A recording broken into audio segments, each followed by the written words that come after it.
ठीक आहे, 4-2 दिवस उशीर झाला तरी काय उशीर होतो हे आम्ही मान्य करतो, परंतु सगळी माहिती घेऊनच या बाबतीमध्ये शेतकऱ्याच्या खात्यामध्ये रक्कम ही जमा केली, त्यातनं कुठं चुकबुल होऊ नये हीच करत आम्ही सरकार म्हणून आम्ही त्यांची काळजी घेतोय.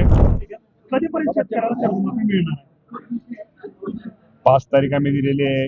आपल्याला माहिती आहे की विधानसभेचं पावसाळी अधिवेशन सुरू आहे आणि आपली पुरवणी मागणीला बजेटला आपण ज्या काय मागण्या मांडलेल्या आहेत त्या मागण्यांच्या इथवर मंजुरी झाल्यानंतर राज्यपाल महोदयांची लवकरात लवकर सही होईल आणि लवकरात लवकर माझ्या शेतकऱ्यांना कर्जमाफीची रक्कम त्यांच्या थेट बँकेमध्ये जमा होईल. आता सध्या तुमच्याकडून जो शेतकरी इन्कम टॅक्स भरतो त्याची माहिती घ्यायचं काम चालू आहे. 100% माहिती घेतली पाहिजे, त्याची पडताळणी केली पाहिजे विनाकारण.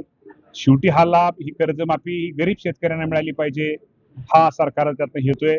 ठीक आहे, 4-2 दिवस उशीर झाला तरी काय उशीर होतो हे आम्ही मान्य करतो, परंतु सगळी माहिती घेऊनच या बाबतीमध्ये शेतकऱ्याच्या खात्यामध्ये रक्कम ही जमा केली, त्यातनं कुठं चुकबुल होऊ नये हीच करत आम्ही सरकार म्हणून आम्ही त्यांची काळजी घेतोय.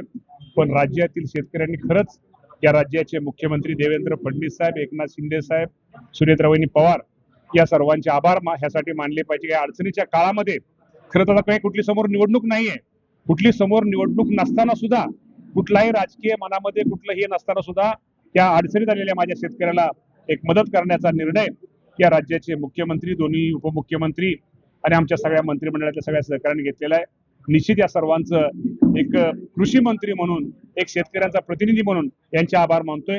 ही गोष्ट खरी आहे की जो आम्ही 30 जून ही तारीख दिली होती त्याला मागं पुढं आपल्याला माहिती आहे की काय अडचणी असतात, तांत्रिक हे असतात, ते लवकरच दूर करून येणाऱ्या थोड्या दिवसामध्ये लवकरात लवकर ही रक्कम माझ्या शेतकऱ्यांच्या खाती वर्ग केली जाईल. कोणत्या अटी कमी केल्या जाणार? काय अटी वगैरे कमी अजून या बाबतीमध्ये तुम्हाला मी सांगतो. आता जे आमच्याकडे आता पहिले जे निकष आहेत त्या निकषामध्ये पात्र आहेत त्यांना आपण त्या अटी त्यांना ते कर्जमाफी देतोय आणि आपण जे म्हटलं त्याप्रमाणे यामध्ये काय दुरुस्त करणं गरजेचं आहे. आपल्याला माहिती आहे उपसमिती आम्ही निर्माण केलेली आहे.